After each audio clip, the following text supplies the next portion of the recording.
Mañana se celebra la 9ª edición del Congreso DEC, cuyo tema central es el Meta Experience. Así es, una nueva edición de este congreso en el que, como ya sabes, Susana, hablamos de experiencia del cliente y mañana en esa cita, que tendrá lugar muy cerquita de aquí, en el auditorio de la Mutua, de Mutua Madrileña, se va a poner el foco sobre todas las posibilidades que ofrecen el metaverso, la realidad virtual y aumentada, y también la inteligencia artificial, la experiencia del cliente y la experiencia del empleado, que también es muy importante en este nuevo entorno. Así que de eso vamos a hablar, vamos a hacer la previa de ese congreso DEC que tiene lugar mañana martes con dos invitados que van a estar allí impulsando, potenciando, promocionando y formando parte, siendo protagonistas de ese congreso de experiencia del cliente, ese congreso DEC. Son Alejandro Andrés Conejero, que es el Sales Manager en SANSIF, lo diré bien. Alejandro, ¿qué tal? Perfecto. Bienvenido, muy Gracias. Buenos días. Muchas gracias, Rubén. Bien, y con nosotros también Frederic Zalma, que es Head of Sales para el sur de Europa en Treasure Data. Frederic, ¿qué tal? Hola. Bienvenido. Oye, antes Gracias. de que entremos en el Congreso, presentándonos un poco a las dos empresas que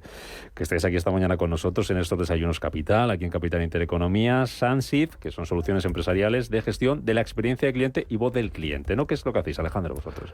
Bueno, nosotros somos una empresa suiza que tenemos un alcance global y básicamente somos un proveedor de tecnología. Nuestro producto es un software como servicio. Y básicamente lo que te permite el software es gestionar de extremo a extremo toda la experiencia del cliente. Consta de 5 fases, pues recolectar todo lo que sería la voz del cliente, entiéndase pues comentarios, reviews, encuestas, etcétera. Luego lo procesamos a través de justamente algoritmos de inteligencia artificial para luego generar reportes que permitan a los gerentes de las empresas pues tomar decisiones estratégicas considerando la opinión de sus clientes para mejorar su servicio o producto. Porque, Alejandro, esto ha cambiado mucho en los últimos años, imagino. ¿Cuánto tiempo lleváis haciéndolo vosotros? Porque antes, cuando empezábamos en los primeros congresos, que hablábamos ahora de cómo era esto de la experiencia del cliente, y muchos años atrás, si nos remontamos, era mucho más fácil identificar dónde estaba la voz del cliente. Pero ahora cada vez hay más canales en los que el cliente opina, se pone en contacto con las empresas. Ya no solamente es un teléfono fijo, ¿dónde está? Venga, te llamo y ahí... No, ahora ya tenemos redes sociales, ya tenemos WhatsApp, tenemos chatbots, tenemos un montón de cosas, ¿no? Eso, ¿cómo ha cambiado todo eso? Bueno, nosotros en SANSIF empezamos en esto del, la gerencia de la experiencia del cliente en el año 2010, que es básicamente cuando inicia este mercado. Y muy bien, como tú dices, nuestra política siempre fue la innovación como bandera dentro de la compañía, porque es una compañía de tecnología. Y pues empezó a través de la voz directa del cliente, que era cuando él te llamaba a tu empresa para pues hacer una queja o lo que sea. Y ahora hay 3 tipos de voz del cliente. Está la voz directa, que se mantiene, luego la voz indirecta, que es la que ocurre en la conversación de redes sociales, sí, en los sitios de reviews, etcétera, y luego la voz inferida, que es la que se hace con modelos estadísticos y de machine learning, en la cual tú puedes, a través de una gran cantidad de datos que ya has recolectado, inferir cuál va a ser la opinión del cliente en cuanto a un nuevo producto o servicio. ¿La segunda es la que más les preocupa a las empresas, la segunda voz? Bueno, por lo menos a las empresas más competitivas, sí. Lo que digan de mí en otro sitio, ¿no? Justo. Sobre todo si no lo puedo controlar o si me lo pierdo, ¿no?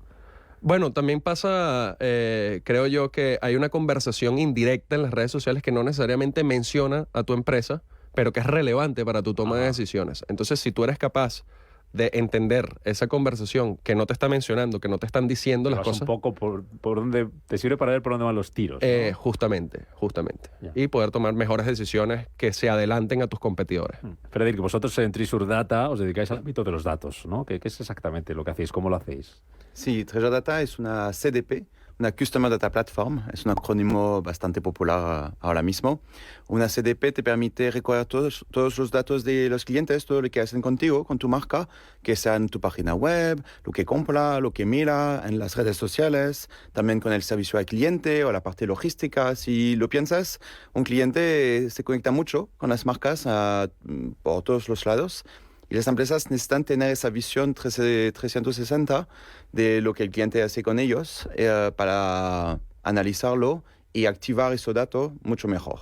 Lo mismo que le decía Alejandro, antes han cambiado mucho las conversaciones, el volumen de conversaciones y las formas de comunicarse de conversar sobre las empresas y con las empresas. En el tema de los datos también ha crecido mucho, ¿no? Cada vez son más datos, más rastro, podríamos así decirlo, lo que van dejando los clientes, ¿no?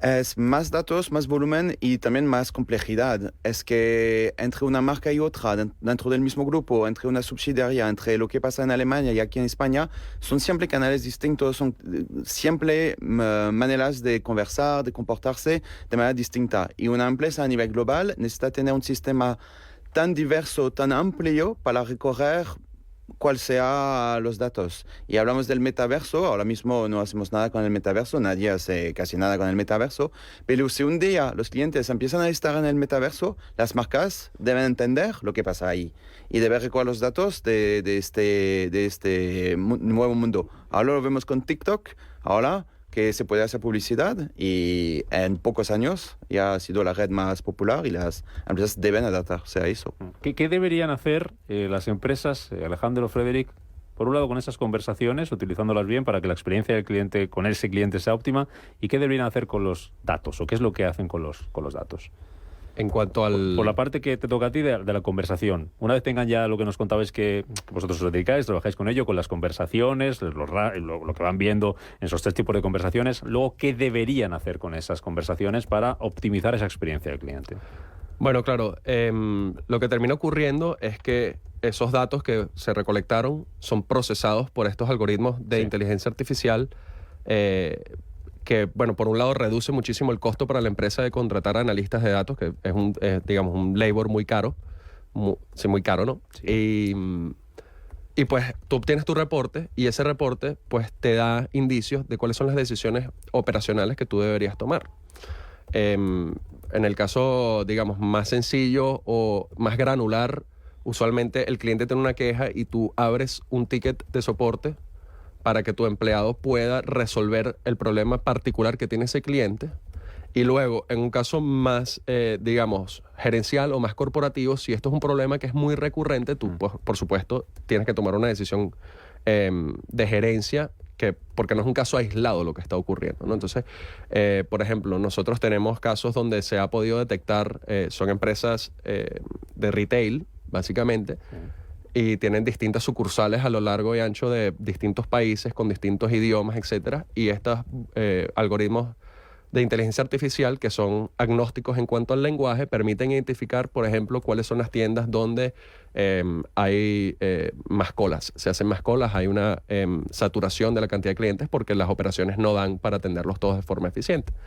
Entonces tú puedes identificar estas tiendas y luego pues tomar decisiones si ampliar tus operaciones abriendo otra tienda o abriendo más cajas o lo que sea, digamos, que permitan los recursos de la empresa también. En el caso de los datos, Frederic, ¿cuál es el buen uso que pueden hacer las empresas de esos datos para mejorar esa experiencia?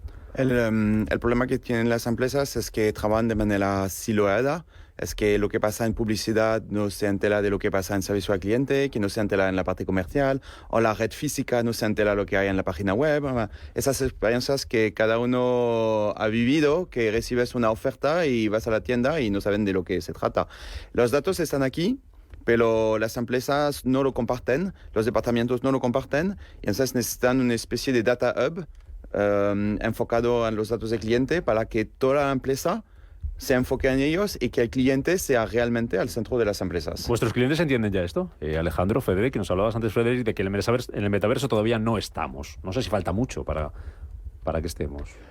Para mí lo entienden, pero la práctica es complicado. La transformación, el cambio es complicado y se debe empezar por la parte de los directores, del CEO y todo, que tienen que impulsar el cambio. Pero todavía los datos... hay un problema de entender como qué business, qué negocio me va a traer. Y hay bastante evangelización interna e intentar que haya una cultura del manejo del dato. Empieza ahora por el marketing, pero se debe difundir en toda la empresa. ¿En vuestro caso? Bueno, yo te diría que la importancia del cliente y de su experiencia ha tenido más y más relevancia en general en todos los mercados, porque diferenciarse por precios o por productos, que era como lo clásico, se ha vuelto mucho más complejo. Cada vez es más difícil inventar un producto nuevo o un servicio nuevo, y cada vez es más difícil ofrecer un precio más económico que mi competencia, porque ya estamos en unos precios bastante eficientes. Entonces, al final, la forma real que tienen las empresas para diferenciarse unas de otras es la experiencia que vive el cliente al comprar el producto y al usarlo o al usar el servicio. Por lo tanto, yo sí creo que hay un nivel de madurez en cuanto a la gestión del cliente bastante importante. De hecho, en cuanto al tema del metaverso, pues esto se pronostica como un cambio muy radical y revolucionario en cómo, digamos, nosotros como consumidores experimentamos el mercado. Entonces, la única forma que tienen las empresas para poder adaptarse rápidamente a esta nueva experiencia que va a tener el cliente y ajustarla lo más rápido posible va a ser a través de la experiencia del cliente. Una de las grandes preguntas, no sé si la gran pregunta que se hace en las empresas cuando se habla de experiencia del cliente es cómo se miden los resultados. Frederic, Alejandro. Sí. Bueno, la satisfacción del cliente es importante. La satisfacción a nivel, de nuevo, 360. Pues la parte logística, por ejemplo, es muy importante. Si recibes el paquete a la buena hora y al final es el último kilómetro que es lo más importante, como se dice, ¿no? Y la experiencia del cliente es no solo tratar de publicidad o del mensaje, es también toda la línea de valor. Y para mí, sí, y también hacer un marketing que sea más relevante, ¿sabes? Los click and rates, los KPIs de publicidad. Si envías publicidad más personalizada, supongo que también vas a tener mejor resultado. Alejandro. Bueno, nosotros en nuestra plataforma ofrecemos, uno de los servicios que ofrecemos es la posibilidad de comparar pues tus datos de experiencia del cliente, ya sea tu Net Promoter Score o tu Customer Satisfaction, todos estos KPIs que son de gestión de la experiencia del cliente, con tus KPIs financieros. Entonces tú podrías ver cuál es el impacto que está teniendo este indicador en el retorno de inversión de tu empresa, en el revenue de tu empresa, o en general también en KPIs operacionales y en general en el, digamos, Customer Lifetime Value, que es el valor que tiene un cliente en el tiempo si logras pues hacer que compre más tu producto o que se suscriba más o mejore su suscripción a tus servicios, etcétera. Y así es que nosotros medimos el impacto, porque entendemos también que una de las preocupaciones más grandes de los directores empresariales en cuanto a la experiencia del cliente no es solamente, bueno, yo no solamente quiero que el cliente esté feliz, también quiero que me compre más, claro, y también quiero que se suscriba más. No se come, ¿no? De la felicidad no, justo. No se come, no se vende. Hoy la última por mi parte, que no sé si Susana quiere algo para cerrar ahora, del Congreso mañana, del Congreso DEC. ¿Qué esperáis? Bueno, es siempre interesante entender la gente cómo ven la relación al cliente, los retos que tienen e intentar, para mí, poner los datos dentro de sus iniciativas sobre la relación con el cliente. Así que es más bien entender las problemáticas de los clientes e intentar responderlo. Bueno, por lo que veo, siempre el cliente en el centro, ¿no? Cada vez más. Cada vez más. Sí. Y se puede pensar que el cliente ya está en el centro de las empresas, pero todavía no. Pero la gente está ahí y la tecnología le puede... ¿Hay mucha distancia entre la teoría y la realidad? Sí. ¿Sí? Sí. Alejandro dice que... Es que yo creo que también depende de la madurez y la robustez de la empresa de la que estemos hablando, ¿no? Evidentemente, por ¿Y ejemplo, del sector también? Por supuesto, por supuesto. Por lo menos el sector de las aerolíneas, se percibe que hay una cultura donde el cliente está en el centro siempre, y en general en la hostelería también o en el turismo. Siempre ha sido como, digamos, muy relevante. Un hotel, ¿sabes? La queja del cliente siempre es escuchada. Sí. Pero porque estamos acostumbrados a verlo en comparadores y en plataformas. No lo sé si es por eso o no, vosotros sabéis más, pero a lo mejor es más fácil o ahora también las por los opiniones, comentarios, las estrellas, ¿no? Bueno, porque la relevancia, el cliente está más empoderado, ¿no? En esas... Claro. En Voy, esas. por ejemplo, por decir publicidad, venga, a un Booking y sé lo que opinan del hotel del vecino, pero si me quejo de una compañía de teléfonos, ¿dónde están las quejas escritas? A lo mejor... O cuáles son tus otras opciones. Sí, en la compañía de teléfono, ¿no? Porque si es un oligopolio donde solo hay 3 o 4, pues... Bueno, pero ahora también las redes sociales le dan mucha voz al cliente final, ¿no? Lo que pasa es que ahí también hay que controlar qué tipo de voz, ¿no? Que si es una pataleta simplemente o realmente tiene el sentido, la coherencia y nos permite mejorar y mimar al resto de los clientes, ¿no? Yo creo que ahí Esto da para otro programa. Están los compañeros también de recursos de mercado. Ahí hay que diferenciar qué es un problema, digamos, de relaciones públicas que pueda estar teniendo la empresa y qué es la voz del cliente en cuanto al servicio y al producto. Sí. Cuando hay muchos problemas de relaciones públicas ya empieza a ser otra cosa, ¿no? Claro. Si la pataleta no es una. Justamente.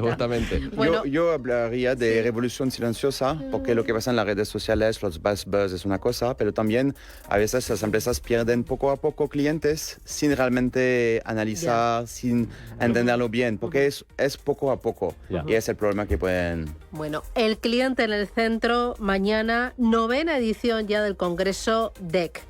Que vaya todo muy bien, ya nos contaréis. Gracias. Suerte. Amén. A trabajar, ánimo y a cuidar y al mimar a ese cliente que cada vez importa más, que importa todo y exige más. Gracias, hasta pronto. Gracias, Susana. Adiós, Gracias, chao. Rubén.